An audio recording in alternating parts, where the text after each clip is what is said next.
Yo, so what's up, guys? We're back. We're here with Roger's DO deck profile. Hopefully, by the time that this goes up, there would have been the matches already up, at least one. But yeah, Roger, go ahead, take it away. Alright, so let's start off with Ride Line. Obviously, Ride Line. Undo to Overlord. Bar, Harlem. Obviously, you can't misplay with this. Too easy, too good. No other reason to play anything else. No trick-star starter? Trick-star starter? We'll get to the text later. Alright, so let's start off. So, I'm going to start off from grade 3 and lower. So, start off, obviously, the main guy of the deck. 3 Overlords. Persona Ride is important. Persona Ride is important. Fun fact, a lot of people don't know this, but he could be on the rear guard, swing at a rear guard, and you can still cannot guard it. It's Vanguard rear as well.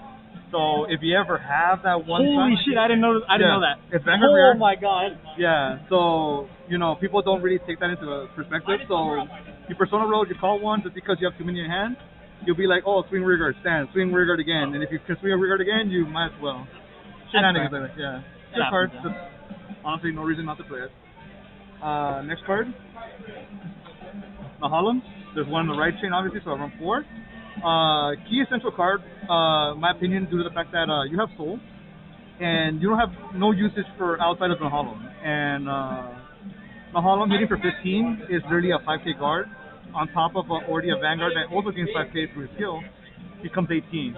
18 to any rear guard is they drop a trigger, one to pass. I mean, well, they can't guard it in general, so it just becomes a really good beater.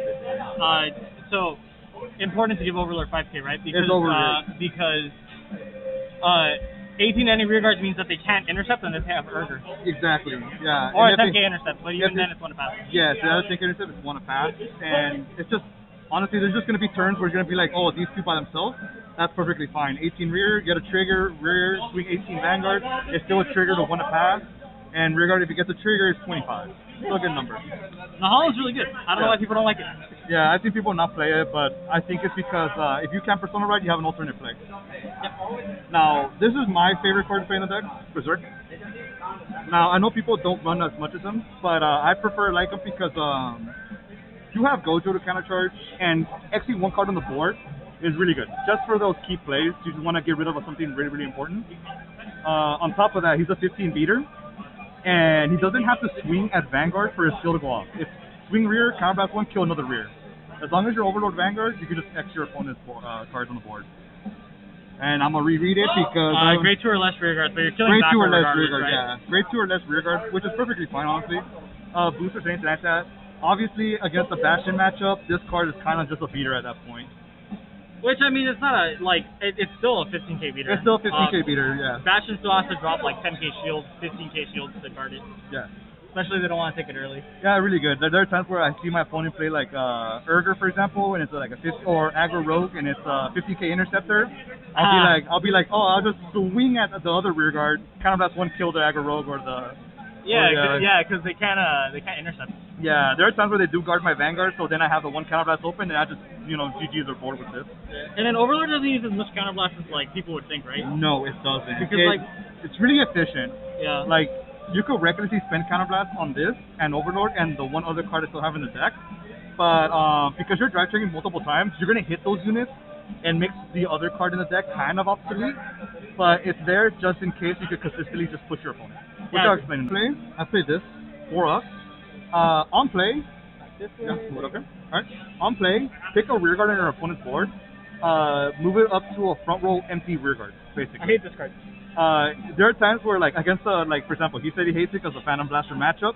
He plays a grade 1, stacks his deck, and I go Overlord, and I just play this, and I move that card to the front row, and I swing at it. Yeah. Nothing you can do about it. It just moves the board. I never really use this, but it's nice to have, because I'd rather always be able to see it, to be able oh, let's say he has a certain unit on the front board. If it dies, he doesn't care. Let's say there's a Trick Star. I'm not going to swing at a Trick Star. I'm just going to move something else in the back board, kill it, and Trick Star, just leave it there. So you know what's also good about this is in the Bastion matchup, whenever they ride grade 2, they have to call a card from the top of the deck if they use it, right? Yeah. They call it grade 3, choose to leave it in the back row. You ride Overlord first, you move the grade 3 up to the front row. Yes. It's really nice. Exactly. So it's really nice in the next Bastion one, which is nah, I hate this card. Yeah, it's free too. There's an order card that gives your Vanguard the ability to gives Vanguard the ability that as long as all your units basically could attack the back room. You could play that, but I'd rather play this one because of its shield value. Order does not have shield value. Yeah. And outside of only like I think one card in the entire meta right now that literally is Posado, you cannot. Oh, Trickstar as well. There's only 2 cards you really can't target with his skill, which is perfectly fine. And like Trickstar, you're not gonna swing at him. Fasado just dies so hard anyways. Yeah. So those decks just literally just always gonna have front row too as well. So it's like not much worry. And next one is obviously 4 perfect guards. Need to guard those over triggers.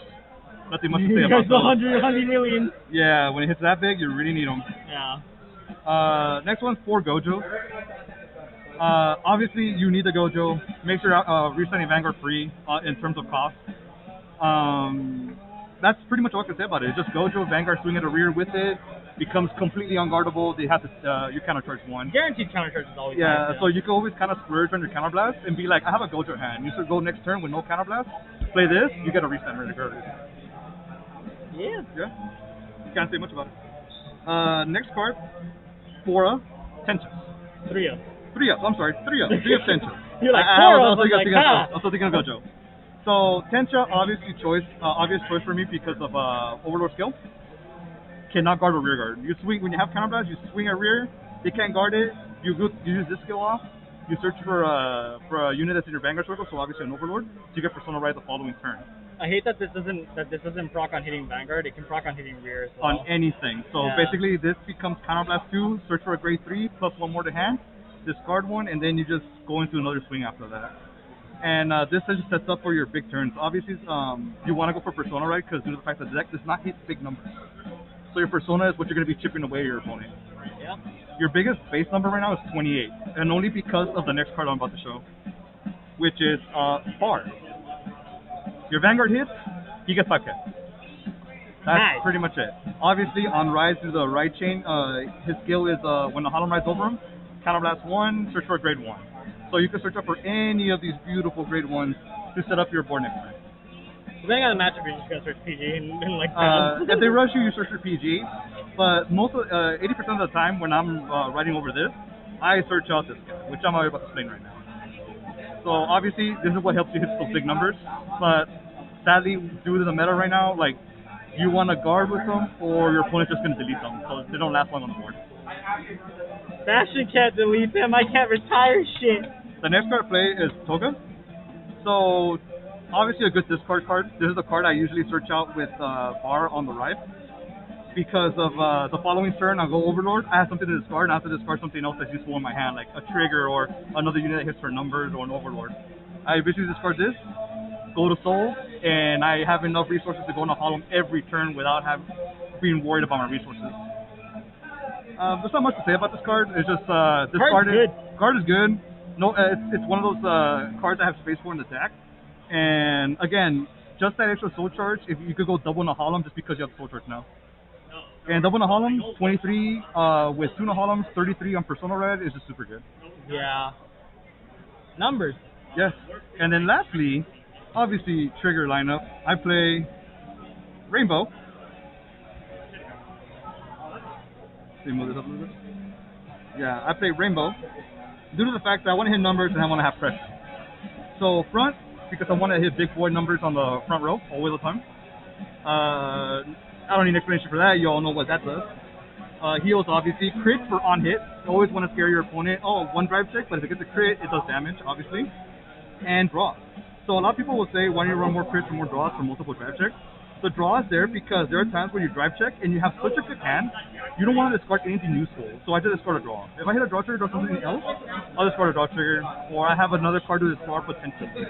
Also, running more draw triggers makes it so you deck out faster since you're always restanding and keep continuously drive checking. Yes. You're losing 3 cards from your deck every turn minimum. Minimum 3 cards every turn. With draw trigger, you're losing 4. Yeah. You hit over trigger, you're losing 5. You're losing 5, yeah. Something important about the over trigger is that if you hit this on Overlord's first attack, you don't have to activate Overlord because it's already restanding. Yeah. You just use Overlord after. Exactly. So you could be you could big brain it, like just stand Overlord, swing Vanguard to Vanguard, and don't pay its cost, so it becomes totally free. Or you could just be kind of a nuisance and swing at a rear guard and restand it for the 3rd time, just because why not? Yeah. You could do that. I don't recommend the 3 attacks because at that point, if you're not draft check anything useful, you're just decking out for no reason. I mean, also like 3 attacks is still like 3 more extra cards in hand. But It's more extra cards, that is true. But if you slam 100 million on Overlord, then PG, please. Yes, exactly. I don't recommend it though. Yeah, it's just not a quality of life play for the game because you will burn out a lot. Yeah. But that's pretty much it. Alright, that's it for the deck profile, guys. Let us know what other deck profiles you guys want to see. I don't know what order these are going up in, so if we haven't done it, let us know. And where'd you get these sleeves? So, funny stories about these sleeves. They've been in my collection since they released, which is years ago during, I think, V-era. No, not V-era. Was it V-era? This is V-era sleeves, if I remember correctly. Oh, yeah. Yeah, it says imaginary gifts, so yeah, I'm assuming these were promos, and I just happened to obtain 50. obtain 50 through a deck I bought online, actually. Oh, shit. Yeah, these actually came through a deck online I bought, and it was Overlord which one was it? I think it was the Great. Oh, okay. So I bought the deck, and it came with these sleeves, and I saved them for a rainy day, and I decided best time. And the same thing with these. Train Boy. These are really nice. The Train Boy sleeves are really nice. I bought 2 of these as soon as they released as well, because I'm like, they're going to get bought out, and I'm going to regret not having them later, so that's the reason I... Alright, well, thank you, Roger, for showing us your deck profile. Just let us know what other deck profiles you guys want to see or matchups you guys want to see. And I'll catch you guys later. Right, don't forget to check out KCCTG. This is our channel. We're linked in the description. If you want to buy singles, let us know. Bye!